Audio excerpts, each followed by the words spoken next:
지금도 변하지 않는 잣대가 하나 있습니다. 조선일보에서 비판하면은 그건 옳은 겁니다. 네.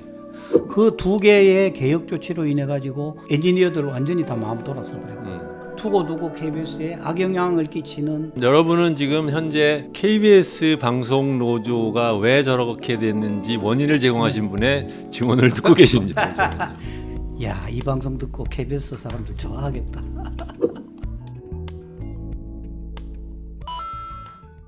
네, 여러분 안녕하십니까? 열린 민주당 TV 주진영입니다. 지난 1부에서는 정윤조 선생님을 모시고 10월 24일 1974년 자유언론 수호 실천 선언을 했던 날을 기념하면서 과거에 있었던 동아일보 사태 또는 그 이후에 한겨레 창간 뭐 이런 얘기들을 갖고 일부를 했습니다. 이제 그 이후에 선생님께서 2003년에 한겨레를 그만두시고 당시에 KBS 사장으로 지명이 되신 서동만 씨라는 분이 서동구 씨인가요? 네. 네. 그분이 낙하산이다 뭐 이런 걸로 논란이 되면서 물러나시면서 갑작스럽게 시민단체 대표 뭐 이렇게 시민사회단체에서 네. 그렇게 해서 서울 KBS로 가시게 되셨죠. 예, 그러니까는 제가 이제 한겨레 신문을 관둔 것이 2003년 3월 22일입니다. 그날이 이제 그날부로 사실은 한겨레 신문의 동아투위 식구들이 다 떠납니다. 그때 이제 사장 최양래 사장 논술 주관했던 저, 그다음에 당시 전무했던 조영호 전무, 저하고 동아일보 입사 동기입니다. 그렇게 이제 한겨레 신문을 떠나면서 그때 그렇게 후배들한테 이야기했습니다. 이제는 동아투위가 한겨레에서 떠날 때가 됐고 이제는 후배들이 당신들이 맡아서 해야 할 때가 된 것 같다. 15년 예. 2003년 3월에 그만뒀고 그만두기 전에 오마이뉴스 오연호 대표가 아주 좋은 제안을 했습니다. 오마이뉴스에 일주일에 한 번씩 칼럼을 써주면은 한겨레에서 받는 그만큼의 보상, 경제적 보상을 하겠다고. 그 이상 저는 사실 바랄 게 없었죠. 그러면서 그때 이제 제가 한 2달은 내가 좀 쉬고 싶다. 네. 너무 제대로 쉬지도 못했으니까. 그 쉬는 와중에 전임 박건상 사장이 그만두고 서동구 사장이 부임을 하셨어요. 경향신문 기자 출신인데 아주 젠틀맨이시고 언론계에서도 굉장히 존경받는 선배였죠. 서동구 사장이. 그런데 이제 이분이 노무현 대통령 후보 시절에 그것도 캠페인 선거 캠프에 계셨었군요. 끝부분에 네. 언론 특보로 이제 캠프에 있다 그래가지고 당시 KBS 노조에서 격렬하게 반대를 했죠. 낙하산 사장 안 된다고 해가지고. 나중에 이명박 캠프 특보인 사람이 올 때는 아무 말도 못하던 사람들이 그때는 또 열심히 또 했군요. 노동조합이 좀 달랐습니다. 네. 어쨌거나 서동구 사장이 한 달 만에 관두시게 됐어요. 그렇죠. 갑자기 사표를 내버리셔가지고 공백이 돼가지고 KBS 사장 선임 절차가 응모를 하면은 그 풀을 가지고 이사회에서 투표를 해가지고 결정을 하면 방송통신위원회에서는 그냥 형식적으로 거쳐서 대통령한테 제청을 합니다. 그럼 대통령이 임명을 하거나 뭐 노를 하거나 하는데 지금까지 노한 적은 한 번도 없었고요. 그 절차를 거치는데 공모하는 과정에 들어갔는데 그때 이제 서동구 사장 사태가 끝나고 난 뒤에 당시 시민사회단체, 언론노조, 언론학자 이렇게 무슨 코미티가 구성이 돼가지고 개혁적 KBS 사장 선임을 위한 위원회를 구성을 했어요. 그래서 위원회 멤버가 한 10몇 명이 됐는데 그분들이 투표를 해가지고 3명을 후보로 뽑았습니다. 거기에 제가 어떻게 들어가게 됐어요. 그래가지고 이제 그 3명 후보군을 비롯해서 자천으로 응모한 사람이 또 한 20몇 명이 됐어요. 그래서 한 30여 명의 후보군을 가지고 KBS 이사들이 투표를 했어요. 그런데 KBS 이사가 11명인데 한 분은 본인이 직접 출마를 해서 채척 사유가 발생을 했고 또 한 분은 남편이 출마를 해가지고 채척 사유가 발생. 9명이 투표를 했어요. 1차 투표를 했는데 그 3사람이 다 1차 투표에 다 들어갔어요. 네. 성유보 선배 그 3명 중에 한 명이었고 그렇습니까? 네. 저도 3명 중에 한 명이었고 3사람이 남았는데 3사람 중에 과반수가 안 나온 거예요. 네. 5표가 나와야 사장에 당선이 되는데 9명 중에서 9명 중에서 네 표를 받은 사람이 KBS 당시 임원이었어요. 네. 그러니까 박근성 사장 시절에 임원이었어요. 네. 이분이 4표를 얻었고 그 다음에 제가 3표를 얻었고 성유보 선배가 2표를 얻었어요. 그러니까는 절대 다수 5표가 안 나온 거죠. 네. 그런데 2차 투표를 했는데 성유보 선배 2표가 저한테로 왔어요. 네. 그래서 제가 5표 KBS 임원을 했던 그분이 유아묵이라는 분인데 그분이 4표. 그래서 제가 5대4 가까스로 한 표 차이로 겨우 그것도 재척 사유가 발생한 두 분을 네, 제외하고 아 역사가 이렇게 한 표 차로 이루어지는구나. 그래서 저는 지금도 낙하산 이야기하면 좀 억울하지요. 제가 그렇지 않아도 선생님께서 왜 이 얘기를 저렇게 자세하게 하시나 그랬더니 낙하산이라는 세간의 그 인식이 잘못됐다는 걸 말씀을 하시고 싶어서 이 말씀을 하시는 거죠. 예, 그렇습니다. 나중에 사실 성유보 선배한테 투표를 했다가 저한테 투표를 하신 분이 누구라는 걸 그 중에 한 분이 누구라는 걸 알고 나중에 한번 물어봤어요. 네. 저는 그분을 만난 적이 없는 분이거든요. 네. 그랬더니 그분이 그러시더라고 저한테. 뭐 한결에 논술 주관을 했으니까 아무래도 개혁적이지 않겠는가. 두 번째, 내부 사람보다는 밖에 사람이 와가지고 한번 칼질을 한번 할 수 있지 않겠는가. 네. 딱 2가지 이유 때문에 저한테 표를 줬다. 그렇게 이야기를 하십니다. 그때 좀 솔직히 약간 겁나지 않으셨어요? 왜냐하면 이게 같은 언론이다 하더라도 예. 방송이라는 것은 뉴스보다는 이제 다른 프로그램의 비중이 훨씬 더 큰 조직이고 또 신문과 방송은 전혀 다른 동물이고 게다가 엄청나게 큰 조직이고 공사하고 뭐 이렇게 해서 그동안의 선생님의 그 인생 커리어 역정과를 보면 그거 내가 잘할 수 있을까라는 겁이 날만도 한 자리인데. 아니 좋아하는 게 뭔지를 모르셔서 이제 네. 그런 이야기들을 네. 흔히들 많이 하시는데 제가 미국에서 18년을 살았잖아요. 네. 정말 18년 동안 영화, 텔레비전 어마어마하게 많이 봤습니다. 네. 그러니까 미국 텔레비전 웬만한 프로그램 빠지지 않고 다 봤거든요. 케이블까지도 네. 정말 많이 봤습니다. 그래서 방송은 실제로 내가 참 많이 안다라는 자신이 있었고 네. 첫째. 그건 뭐 조금 좀 근거 없는 자신감으로 근데 들립니다. 아니 자신이 있었어요. 네. 왜냐하면은 기본적으로 2개입니다. 네. 첫째는 KBS 같은 경우에 핵심 중에 하나가 저널리즘 기둥 세우는 겁니다. 네.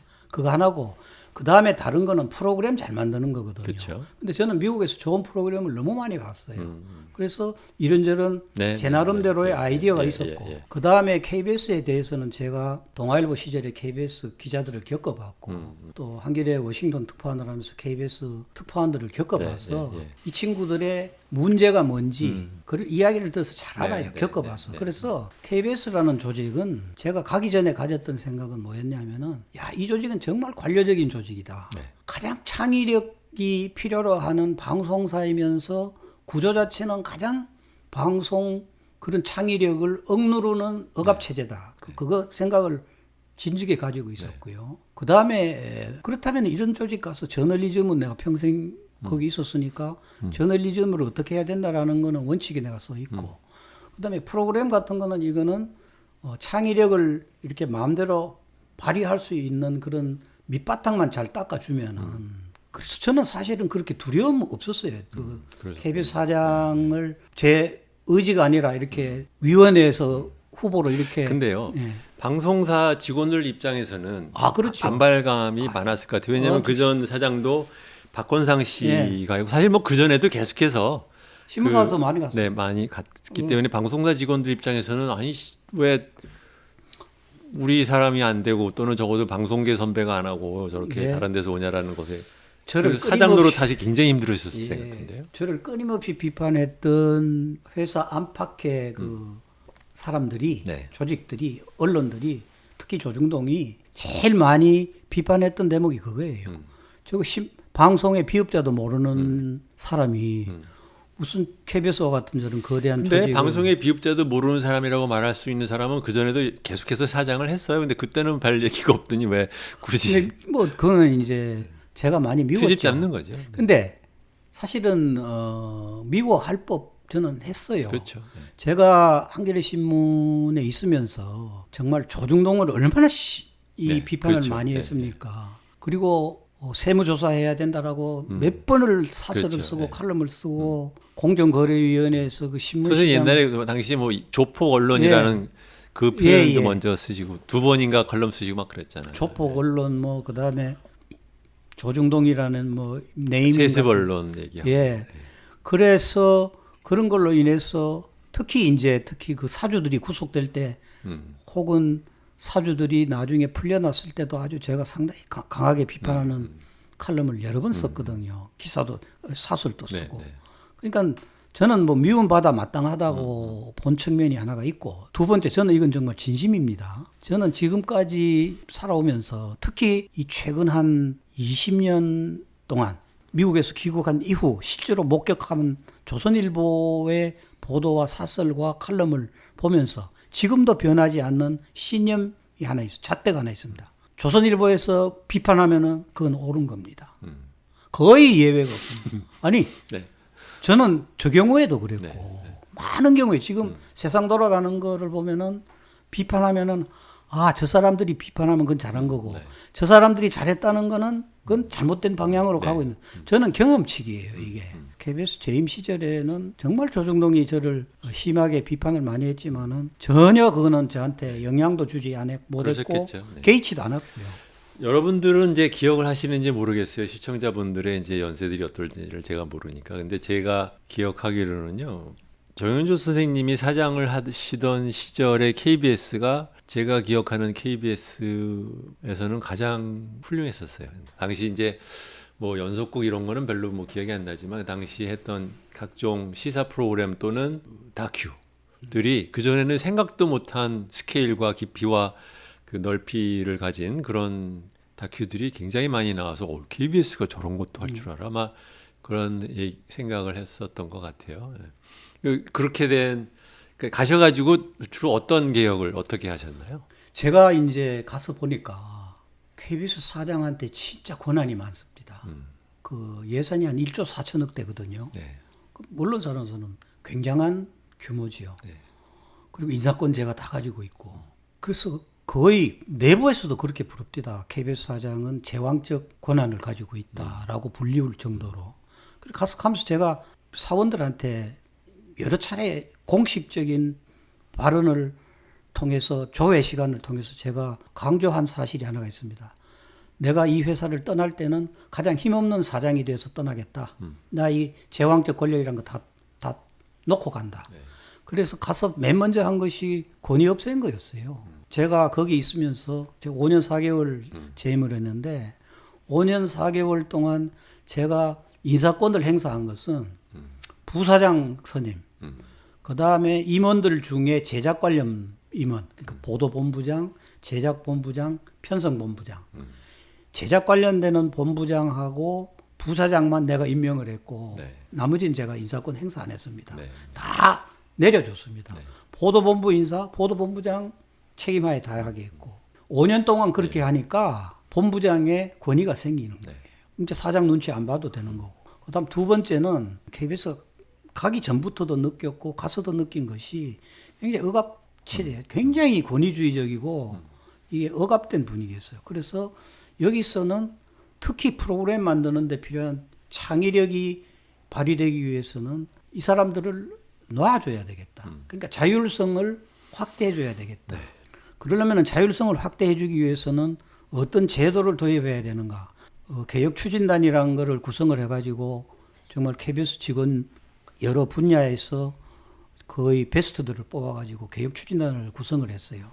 1년 동안 같이 의논하고 1년 동안 고민하면서 중간중간 제도를 시행을 하고 그랬는데 같이 고민을 일주일에 한 번씩 회의를 했으니까 회의를 하면서 얻어낸 결론 중에 하나가 그런 그 자율성을 주고 토론의 문화를 확대하고 네. 수직적인 문화를 수평적인 문화로 가기 위해서 대팀제를 도입하는 것이 좋겠다라는 결론에 이르렀어요. 그 대팀제라는 거는 흔히 팀제라 그러면 소팀제입니다. 저 차장급 그렇죠. 밑에 네, 소팀제인데 저는 아예 한 20명 내지 30명 규모의 팀을 만드는 겁니다. 그래서 팀을 만들어 가지고 그 팀에 팀장 하나 두고 나머지는 전부 팀원이에요. 네. 그리고 나머지 다른 자리는 다 없애버렸습니다. 그러니까 그전 같으면은 사장 밑에 부사장이 있고 본부장이 있고 국장이 있고 부국장이 있고 부장이 있고 차장이 있고 평직원이 있는데 그러면 KBS의 당시에 그 직책 숫자가 전부 합쳐서 1,200개였어요. 그걸 다 없애버렸어요. 그러니까 국부제를 다 허물어 버렸어요. 그러니까 수직적인 거잖아요. 그거는. 그래서 수평적으로 대팀제를 도입해가지고 KBS 전 조직을 200개 단위의 팀으로 만들었습니다. 네. 그래가지고 팀장한테 권한을 엄청 줬지요. 그리고 이 팀장은 그냥 본부장한테 보고만 하면 결정이 되는 네. 그렇게 가니까 어떤 현상이 생겼냐면은 구성원들이 특히 제작 분야에 있는 구성원들이 굉장히 토론이 활발해지고 책임감이 강해져요. 왜냐하면 이제는 잘못하면은 누구를 한테 이 책임을 떠넘길 수가 없어요. 그전 같으면은 뭐 데스크로 차장이 있고 부장이 있고 부국장이 있고 국장이 있고 뭐 본부장이 이렇게 거치면서 책임이 분산을 시킬 수 있었는데 이렇게 하고 나니까 자기들이 정말 책임을 지고 열심히들 토론하고 프로그램 잘 만들기 위해서 정말 노력하고 그러면서 또 프로그램을 개발하기 위한 팀이 생겨나고 그래서 제가 그 프로그램 개발하는 팀에게는 제가 아주 단단히 약속을 했어요. 실패할 자유도 준다. 그리고 시청률 일체 신경 쓰지 마라. 공영방송이 뭐 그런 거 신경 쓰냐. 그래서 이제 시청률에서 해방해야 된다. 실패할 자유도 줄 테니까는 여러 가지 시도를 다 해봐라. 그래가지고 파일럿 프로그램을 많이 해봤습니다. 그러니까 이런 것들이 누적이 되니까 특히 대팀제의 효과가 가장 많이 생긴 곳이 PD들 네. 세계였어요. 근데 제가 이제 그때 이 대팀제를 하면서 PD 쪽은 그 창의력이 폭발을 하면서 엄청 좋은 프로그램들이 많이 생기고 아까 드라마 이야기를 하셨는데 드라마를 사실 우리 주 대표께서 안 보셔서 그런데 그때 전성기였습니다. 네.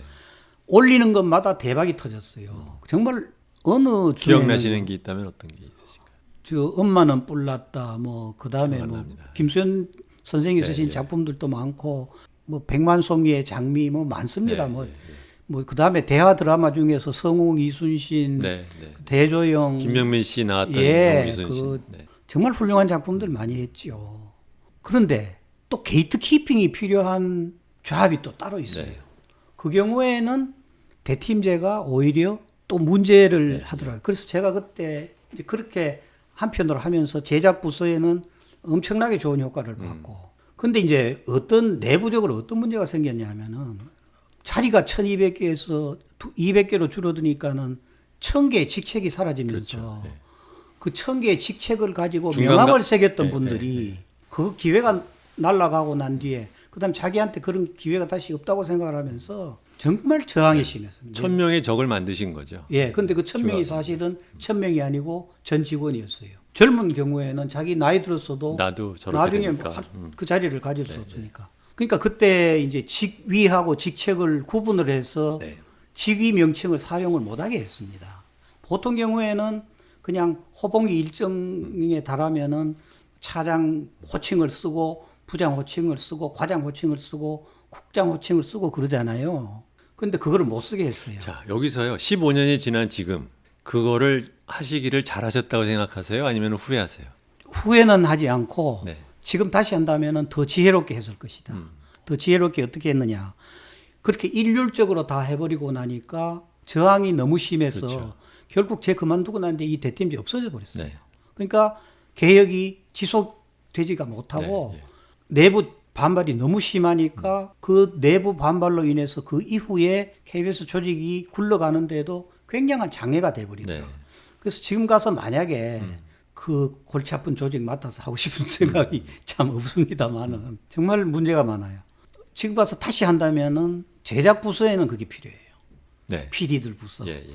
그러나 나머지 게이트 키핑이 필요한 데는 그렇게 층층은 두지 않더라도 조금 네. 그 게이트 키핑을 할 수 있는 정도의 계단은 몇 개 두고 저희들이 이제 방송의 조직을 잘 몰라서 제작 부서라고 하면 PD들. PD들인 프로그램 만드는. 예, 프로그램. 그러면 나머지는 어딘가요? 이제 기자가 있고 네. 그다음에 경영직군이 보도국. 있고 네, 네. 그다음에 엔지니어. 네, 네. 이쪽. 그렇게 네. 네 개가 예. 머저리티죠. 좀 더 창의적인 그 창의 부서는 좀 더 그 플랫한 평평한 조직으로 가고 수평적 조직. 다르지 않은 조직으로 뭐 계층을 좀 줄이더라도 예, 계층은 유지를 하면서 그 다음에 또 하나 결정적이지가 잘못한 거는 적어도 직위에 대해 명칭은 허용을 했어야 되는데 그거를 하지 않음으로 해서 오는 박탈감이 너무 컸던 거예요. 한 1, 2년 정도는 명칭 없이 가는 것이 필요하다고 봤어요. 왜냐하면 생각 자체를 바꿔야 충격을 된다고 주기 위해서. 생각해요. 네.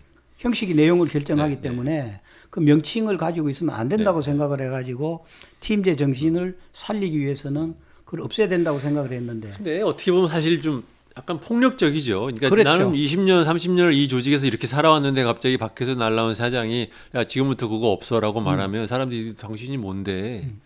당신 지나고 나서도 이게 유지될 거라고 알아내고 당신 지금 사장 됐다고 맘 놓고 지금 폭력을 나한테 휘두르는 거 아니냐라고 생각을 했을 것 같아요. 예, 지나놓고 보면은 네. 거의 상당수 직원들이 그랬던 것 같고 그 다음에 지금도 저는 그거는 잘했다고 보는 건데 지역국 7개 없앴습니다. 네.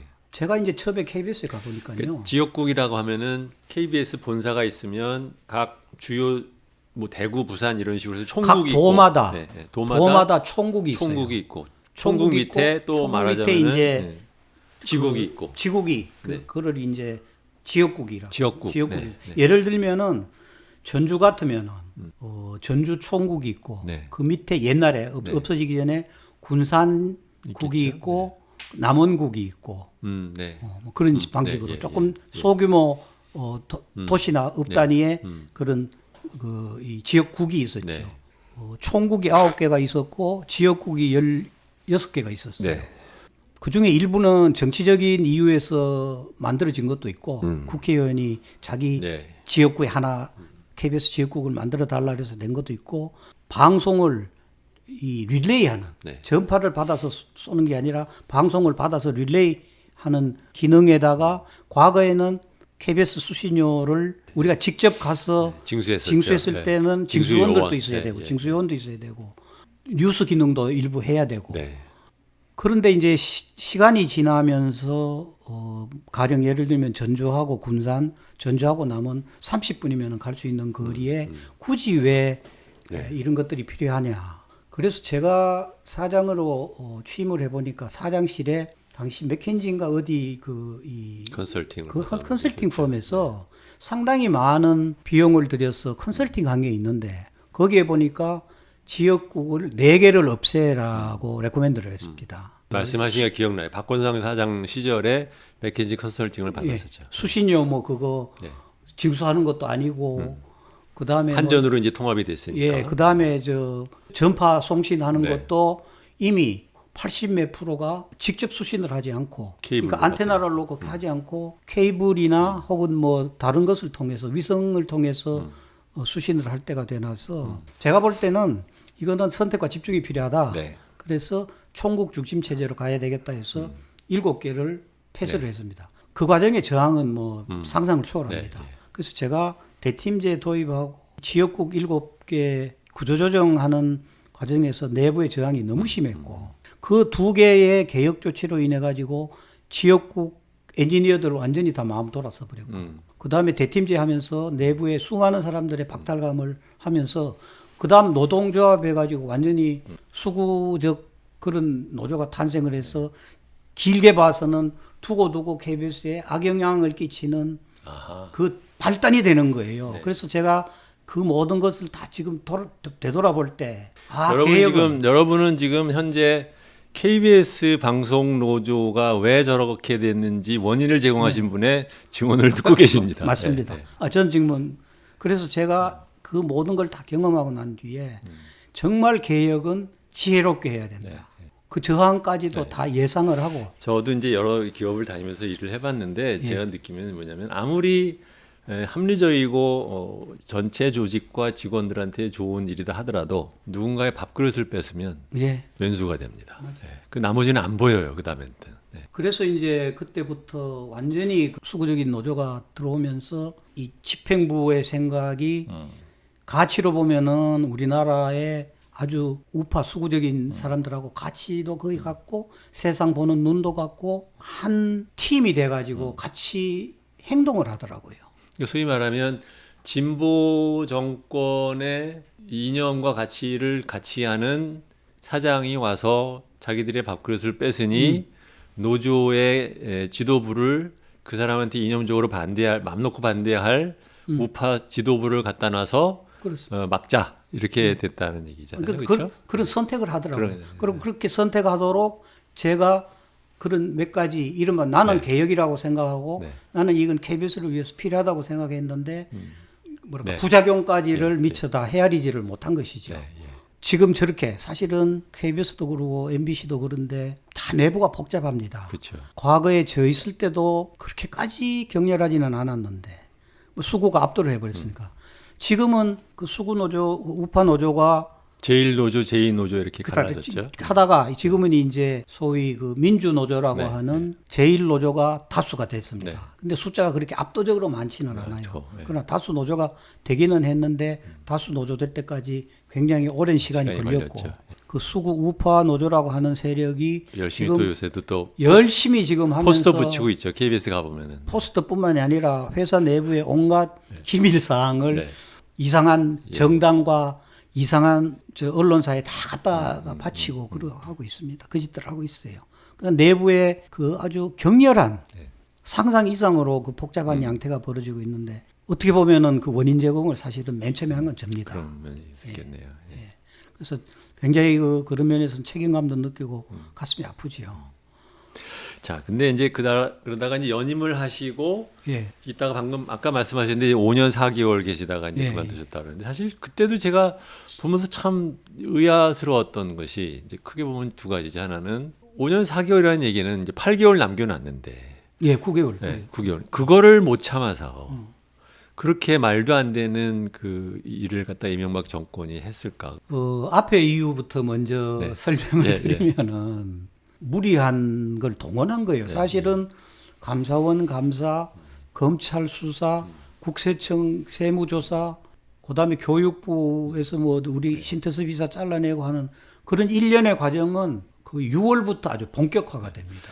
이명박 정권이 출범하고 첫 조각을 했잖아요. 네. 근데 KBS가 당시에 탐사보도팀이 네. 누적된 탐사 이 보도 그 능력이 있었어요. 네, 네. 그러니까 첫 조각 때에 장관 후보들을 그 재산 예, 예, 검증을 예, 하고 예. 그 사람들을 검증하는데 탐사보도팀이 혁혁한 공을 세워가지고 엄청나게 많은 후보들이 우리 보도 대상이 됐습니다.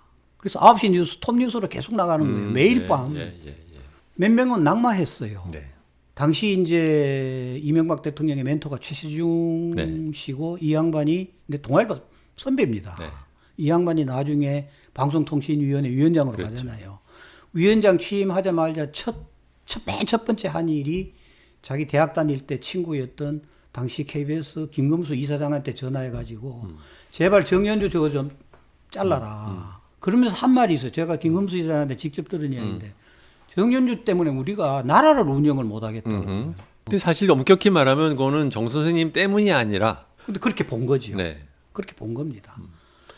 늘 해오던 방식이 정권 바뀌었으면 사장 바뀌고 자기들 캠프 있는 사람 갖다 앉히고 그래서 자기들 입맛대로 굴러가는 국영방송 KBS를 생각한 거죠. 공영방송 KBS가 아니고. 또 거꾸로 생각하면 굳이 저러는 거를 왜 선생님은 참고 이렇게 있었어요. 끝까지 버텼을까? 그걸 그냥 저 아무러나 뭐 이놈이 하나 저놈이 하나 뭐 그렇게 될 텐데라고 안 하시고 끝까지 또 싸우셨어요. 왜 그러셨습니까? 사실 저는 전혀 부끄럽지 않게 나는 평생을 살아왔다. 네.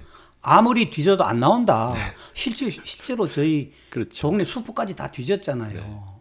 뒤져도 난 정말 부끄러울 거 하나도 없이 나 지금 살아왔기 때문에 자신 있고 두 번째는 나중에는 이제 그렇게 나오니까 그럼 당신네들이 쓰는 폭력을 마지막까지 내가 다 보겠다라는 생각이 들었어요. 야, 이거는 진짜 그만두면은 금방 다 내가 지금까지 이뤄놓은 것이 순식간에 다 무너지겠구나. 그러니까 말하자면 어떻게 보면은 보기에 따라서는 정 선생님이 만들어 놓은 그 유인한 그 트랩으로 들어온 거예요. 예, 이명박 정권이 들어온 거군요. 예.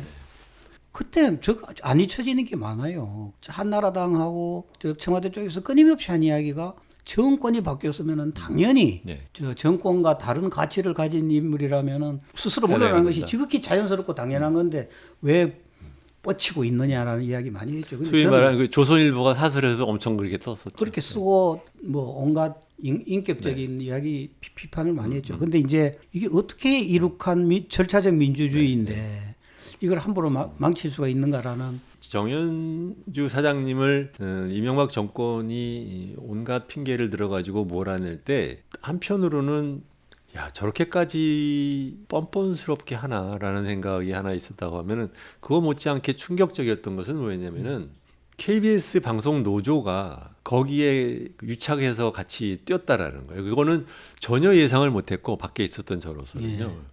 아니 어떻게 된 거야? 이해가 안 갔어요. 충격적이었고. 근데요.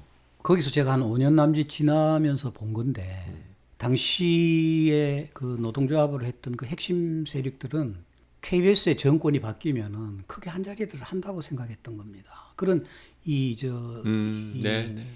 특히 이제 이명박 정권 딱 출범하니까 KBS 노조가 성명 내면은 조중동이 대서특필하고 그거 받아서 바로 한나라당 성명선하고 이런 삼각 협조 체제가 정말 무슨 새 쌍둥이처럼 잘 굴러가는 거예요. 그다음에 이제 우파 시민단체가 고발하고 고발해서 이제 그때 제가 살던 동네 정말 미안했는데요. 그 태극기 부대 할아버지 할머니들이 동원이 돼가지고 아침 새벽 8시 아침 8시부터 우리 아파트 앞에 와가지고 확성기로 빨갱이 정현주 물러나라 정말 동네 분들한테 미안했습니다. 또 저를 지지하는 분들이 또 와서 촛불 집회도 하고 그랬어요. 정권은 이제 정윤주 사장님을 몰아내는데 성공을 했지만 결국은 뭐 나중에 가서 뭐 재판 좀 하시느라고 지금 수고는 하셨지만 근데요. 딱 기소되고 나니까 집으로 배달돼 온 검찰이 작성한 수사 기록만 6,000쪽이었어요. 그때 이제 민변 변호사님들이 저를 정말 많이 도와주셔서 고맙게 생각을 하는데 그럼에도 불구하고 이 재판이 진행되는 과정은 특히 형사소송은요. 그 재판 과정이 완전히 사법 고문입니다. 당해보니까. 그렇죠.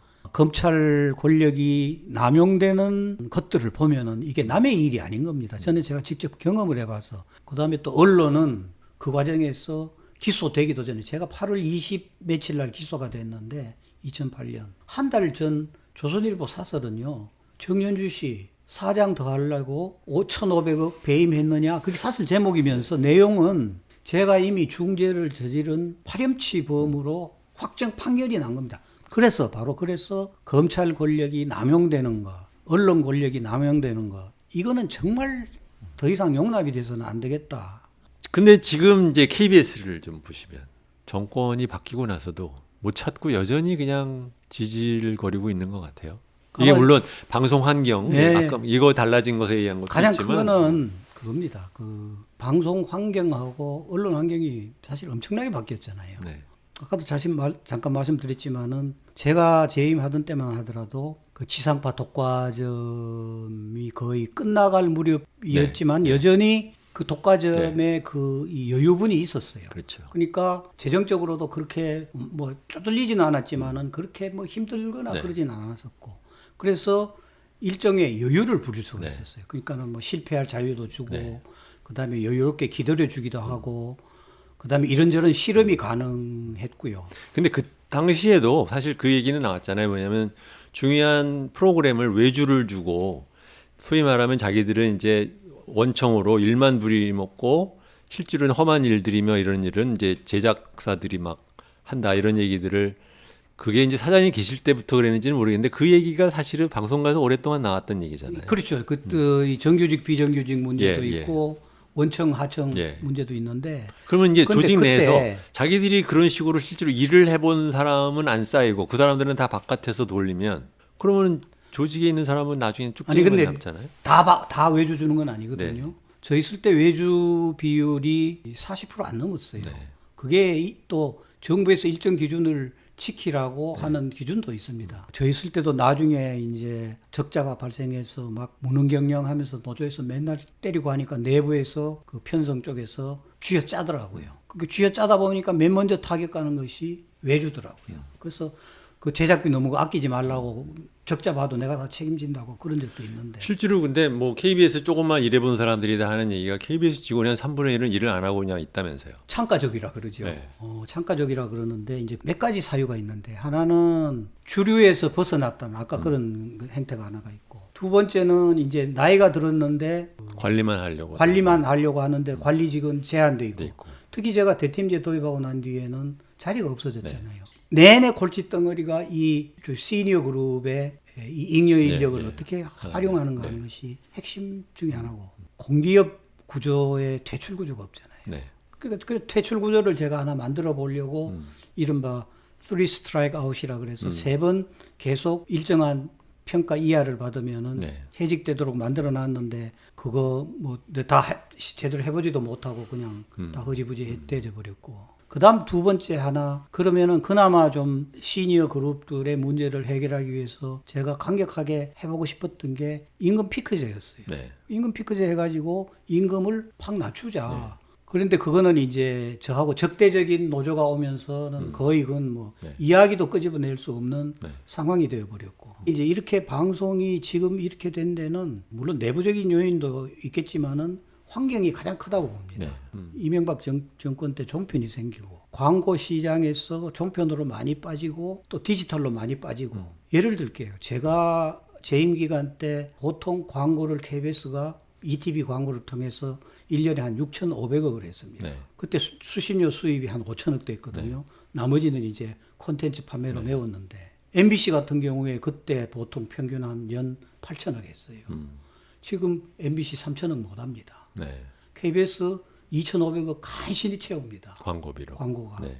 그러니까 거의 3분의 1로 광고비가 줄어버렸어요. 수신료 지금 40년째 2,500원이죠.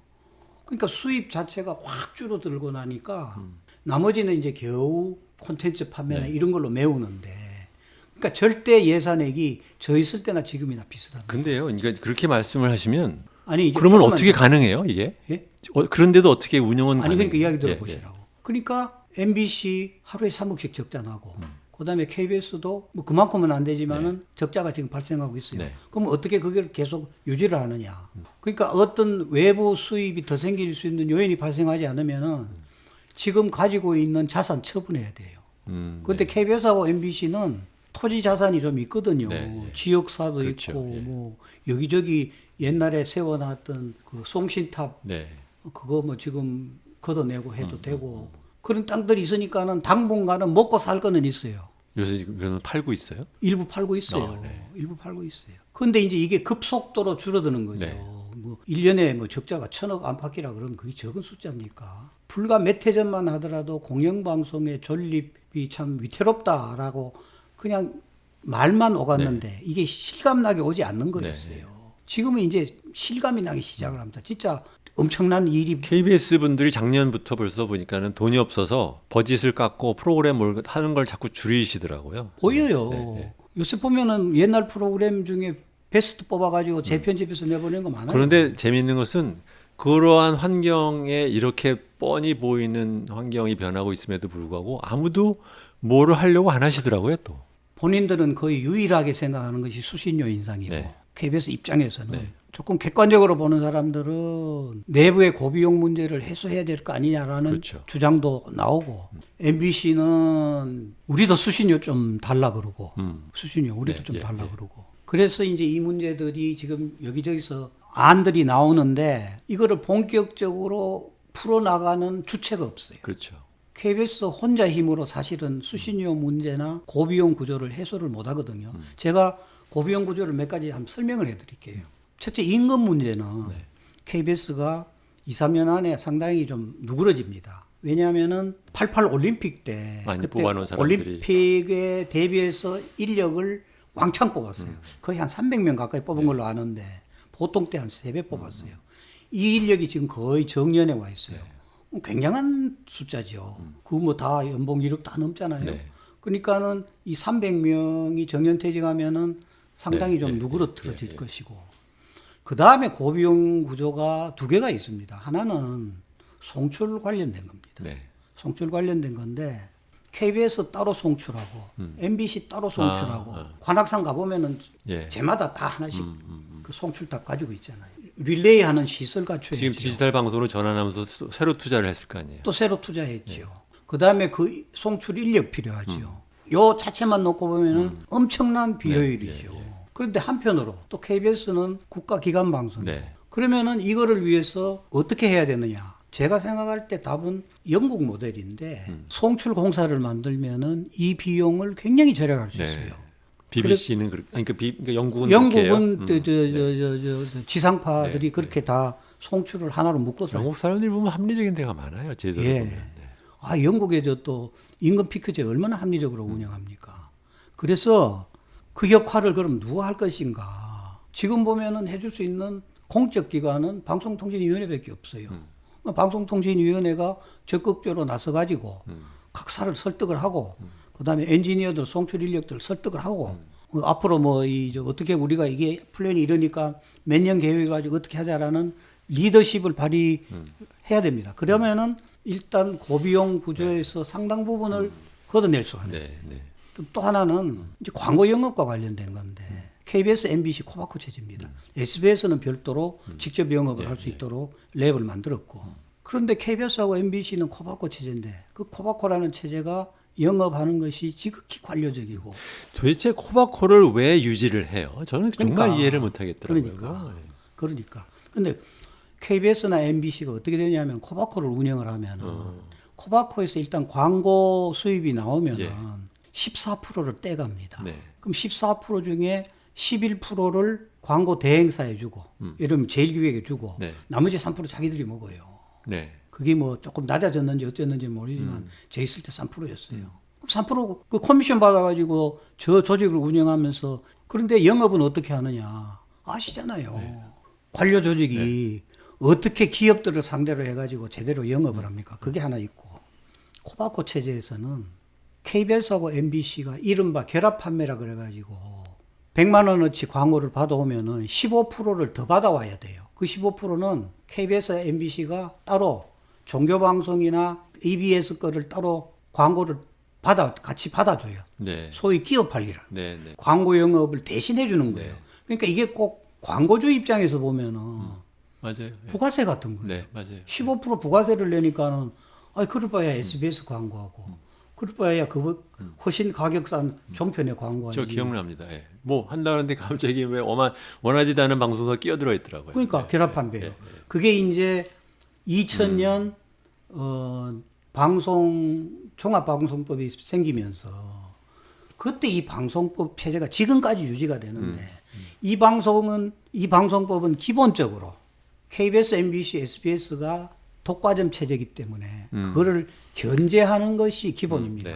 나머지 새로 생기는 케이블을 그래서 보면은 종편은 황금 채널에 중간 광고에 그다음에 자체 광고에 온갖 특혜를 다 주고, 지상파는 팔목이 꼭꼭 묶여 있고 코바코 체제는 그대로 가잖아요. 근데 왜 문재인 정권이 들어서고 3년이 되도록 여기에 대해서 아무런 변화의 움직임이 안 보이죠? 저는 제가 문재인 정부의 언론 담당하는 분하고 만나서 얘기해 본 적도 없어서 모르겠는데 짐작컨대 노무현 대통령 참여정부 시절에 한번 언론 개혁을 해보겠다고, 지금과 같은 이런 기자실 운영을 없애고 브리핑룸으로 바꾸자고 한번 했잖아요. 그게 옳은 방향이거든요. 그렇죠. 그렇게 갔어야 되는데 정말 진보 보수 가릴 것 없이 한겨레도 엄청 쏟아져 나와가지고 그냥 완전히 언론 탄압이라고. 나라 큰일 날 것처럼. 엄청난 사달이 생길 것처럼 했지요. 그 다음에 그 앞전에 김대중 대통령 시절에 신문시장, 그때는 이제 신문이 압도적으로 여론 시장을 장악하고 있을 때니까 조중동의 독과점 체제, 그 다음에 비정상적인 시장 거래 행위, 그런 거를 고치기 위해서 신문고시도 부활을 시키고 세무조사도 하고 해봤는데 그때도 기대만큼 성과는 못 거두고 언론사로부터는 엄청 욕을 하면서 원수가 돼버리고. 그런 것 때문에 문재인 정부는 그런 걸 다 경험을 했기 때문에 언론은 노타치하자라고 한 것 같다. 그런 생각을 한 게 아닌가. 근데 말씀 안 하신 게 잠깐 언급을 하셨지만 1981년에 2,500원으로 정하고 난 다음에 지금 40년이 되도록 변하지 않는 수신료라는 이거를 어떻게 설명을 합니까? 왜 안 올려줘요?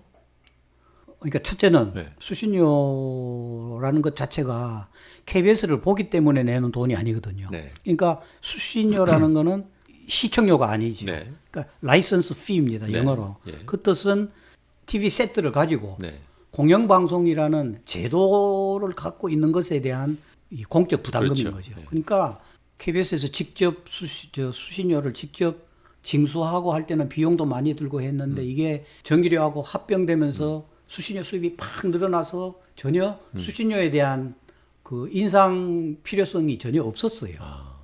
제가 갔을 때 그리고 MBC 최문순 사장이 있고 SBS 안국정 사장이 있을 때 자주 만났는데 우리 셋 만나면 늘 그렇게 한탄했다니까요. 앞에 선배들은 좋은 시절 잘 지나고 우리 지상파 독과점 끝물에 와가지고 고생만 한다고 끝물이었어요. 저희들 있을 때.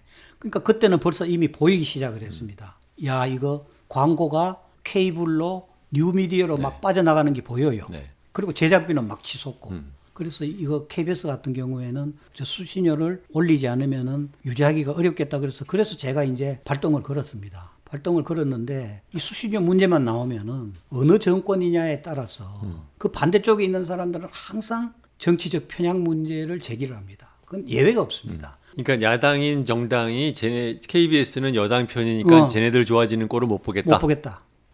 아니 그거는 민주당이 야당 때도 마찬가지였고요. 그렇죠. 예. KTX에서 오송역 그 엄한 데다 갖다 놓고 있는 것처럼 예. 그렇습니다. 그러니까 다들 올려야 되는 거 알면서도 알면서도 예. 상대방이 네. 잡으면은 네. 절대 올리면 안 된다 이렇게 되는 거죠. 그 사실 아니 근데 상대방이 잡고 있을 때 올리면 무슨 일이 벌어진다는 거예요? 그 좋은 꼴을 보지 못하는 것 같아요. 그렇지 않고는 이해가 안 되는 거죠. 제가 그때 당시에 KBS 프로그램 중에 미디어 포커스, 네. 인물 현대사, 예. 9시 뉴스 이런 것들이 너무 친정부적이다. 네. 라고 이야기를 해가지고 편파성 시비가 있었고 그 이후에는 실제로 뭐 가령 뭐 이명박 대통령 선거 캠프에서 방송 담당 팀장을 하다가 사장 된 친구는 네. 실제로 그때 이명박 정권을 위해서 충성을 다 바쳐가지고 네. 했고 예능 프로에까지 그렇죠. 막 손이 들어갔어요. 그런 상황이니까 수신료 문제를 올리자 그러니까는 당시 야당의 민주당은 저런 사장 밑에서 저런 프로그램 만드는데 무슨 수신료를 올리냐 또 그렇게 해갖고 그러니까 항상 정치적 편향 문제가 핵심 쟁점이 돼서 그 문제를 풀지를 못했어요. 늘 그랬어요. 지금 정권에서 그러면 이게 풀릴 것인가?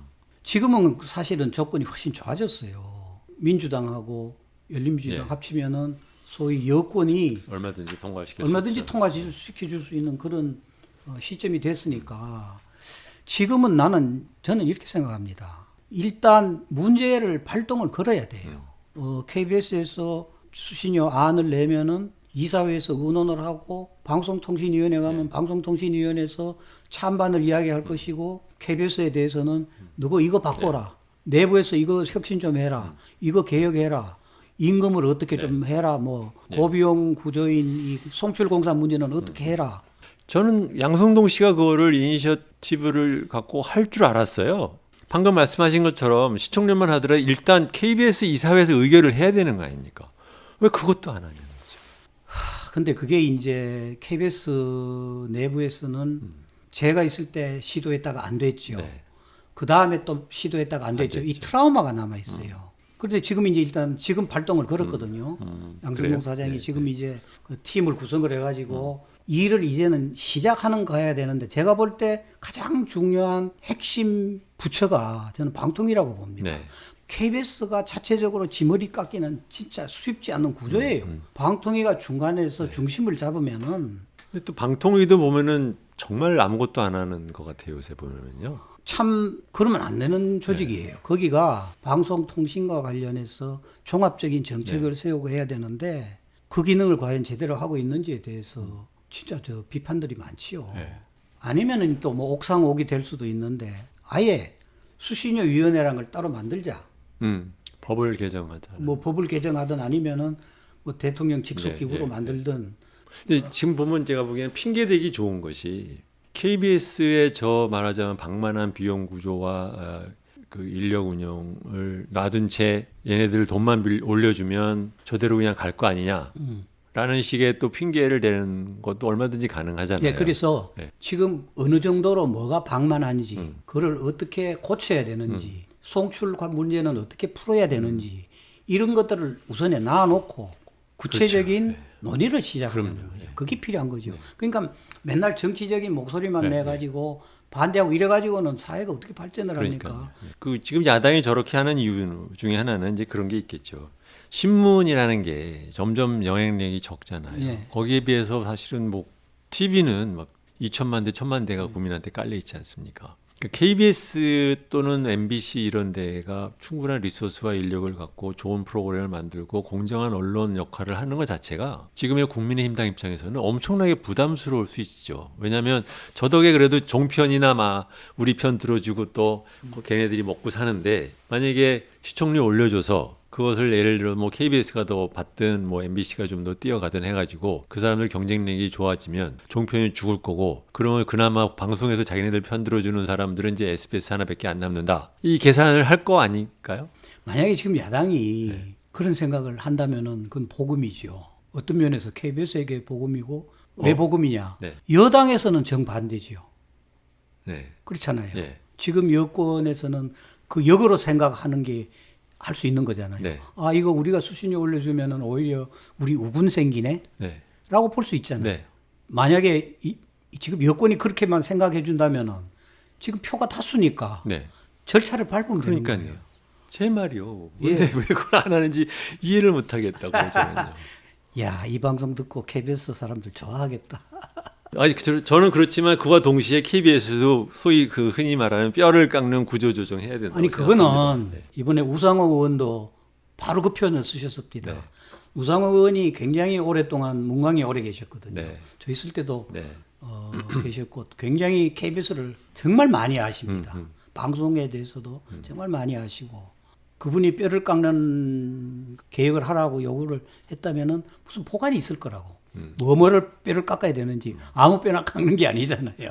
그렇다면은 거기에서부터 나는 이야기를 우상호 의원이 최근에 그런 얘기를 어디서 했어요? 이번에 저 KBS 국정감사 아, 네. 국정감사 와서 하는 소리야, 뭐. 아니 어쨌거나 네, 네. 그렇다면은 KBS에서는 그걸 받아가지고 네. 우리 무슨 뼈를 깎을까요? 아, 네. 무릎 잘못 깎아버리면 큰일 나니까. 한번 말해본 건데 진담을 하고 찾아서 물어보면 진지하게 물어보면 곤란하지라고 얘기할 수도 있죠.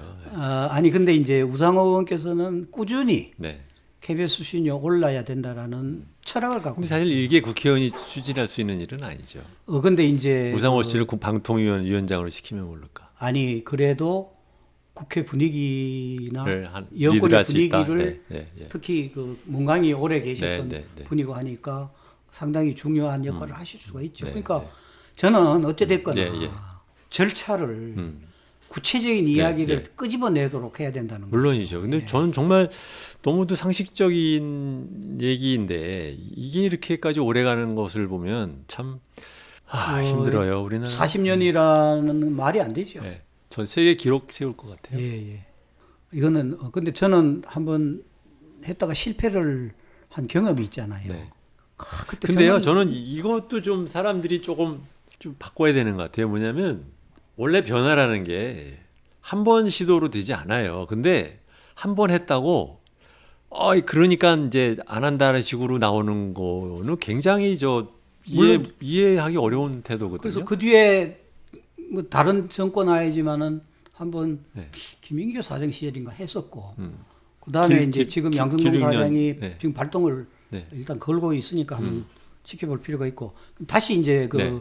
앞으로 돌아가면은 이제 방송 환경 많이 바뀌고 광고비 줄어들고 네. 수신료 오르지 않고 이렇게 이 경제적으로 이렇게 이 굉장히 이 압박감이 네, 느껴지면요 여유가 없어져요 사람들이. 네, 네. 그러면 정말 일단 운영하는데 여유가 없어집니다. 예를 제가 하나 반대의 예를 들면은 제가 있을 때 가장 자랑스러워했던 프로그램 중에 하나가 참하고도였거든요. 네. 근데 참하고도 그 기획안을 제가 처음 듣고는 참 괜찮다 싶어가지고 우리 지금 한번 명품 한번 만들어 보자. 그래서 시간 마음대로 줄게. 인력 너가 필요한 만큼 데리고 가라. 예산 쓰고 싶은 만큼 써라. 제가 완전히 풀어줬어요. 그랬더니 그거 제작하는데 한 2년 걸렸고요.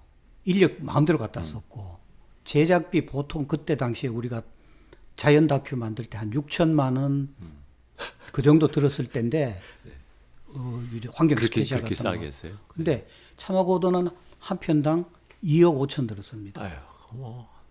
아니 근데 그때는 네. KBS로서는 어마어마한 돈을 쓴 예, 거예요. 2억 5천이면 겨우 25만 불이라는 얘기잖아요. 아니 그러니까 이제 저 대기업 기준으로 보면 예. 껌값이지요. 그런데 KBS 입장에서는 예. 다른 프로그램 제작비에 비해서는 한 편에 2억 5천이면은 우리가 참하고도 5편 만들었으니까 15억이 들었죠. 그때로서는 큰 예. 마음 먹고 네. 쓴 것이고. 근데 그것도 여유가 있으니까 그게 가능한.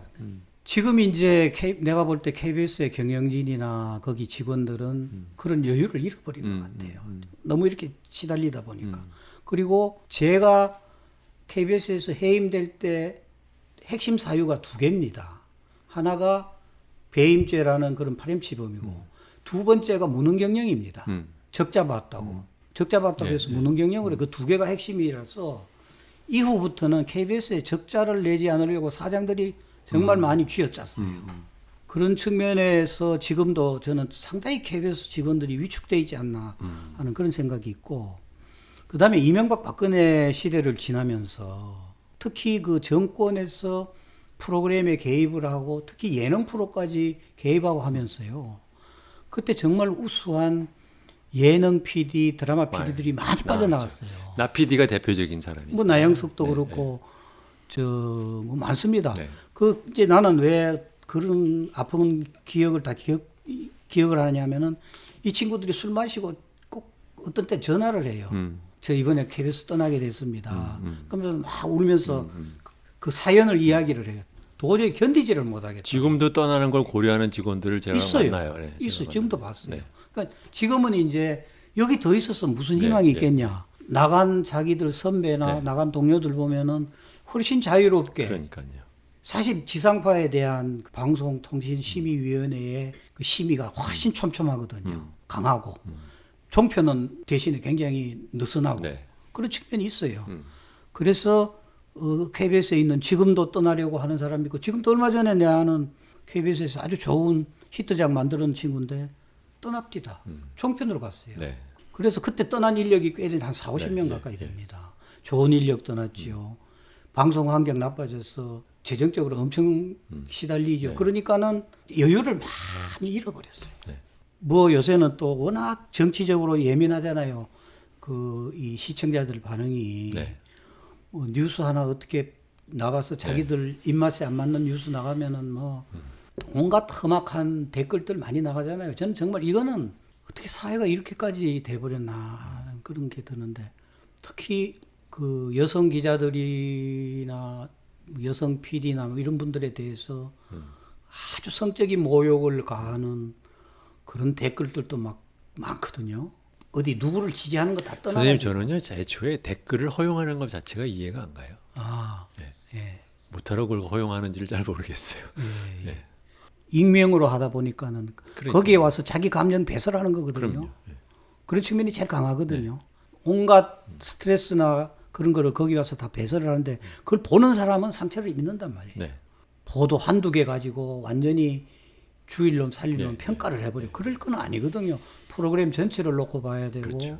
뉴스 전체를 놓고 봐야 되고 재난이 발생했을 때 어떤 역할을 하는지 긍정적인 면도 많습니다. KBS 보면요. 그런 안타까움들이 많아요. 그렇죠. 근데 고칠 점도 많고 그거는 저 있을 때 다 못 해놓고 나와서 혹은 다시 되돌아가 버린 것도 많고 그래서 아쉬움이 많지요. 오늘 사실은 너무 방만한 이야기들을 많이 해서 아니요, 아닙니다. 편집을 좀 잘하셔야 됩니다.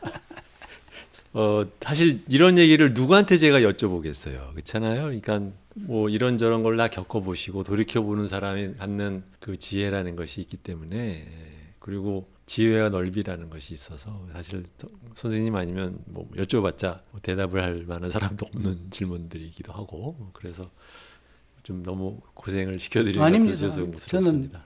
그런 여러 가지 이야기들을 어떻게 풀어낼 수 있는 그런 자리가 마련된 게 고맙죠.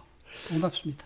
여러분 장시간 얘기를 들으시느라고 뭐 수고가 많으셨습니다. 저로서는 제가 열린민주당 TV를 진행자로 나서서 방송을 한 이래로 가장 기대가 되었고 가장 진행하는 도중에도 흥미로웠고 뿌듯한 보람을 느끼는 그런 방송이었는데 여러분들도 그러셨는지는 제가 잘 모르겠습니다. 진행자가 워낙 뭐 좀 그러니까 뭐 양해해 주십시오. 네, 그러면 오늘은 여기까지 하겠습니다. 다음 또 다른 시간을 내서 언론개혁에 대해서 정연주 사장님이 어떤 생각을 하고 계신지 얘기를 나눠볼까 합니다. 또 그때 다시 뵐 때까지 안녕히 계시기 바랍니다. 선생님 고맙습니다. 예, 고맙습니다. 예, 수고하셨어요. 네.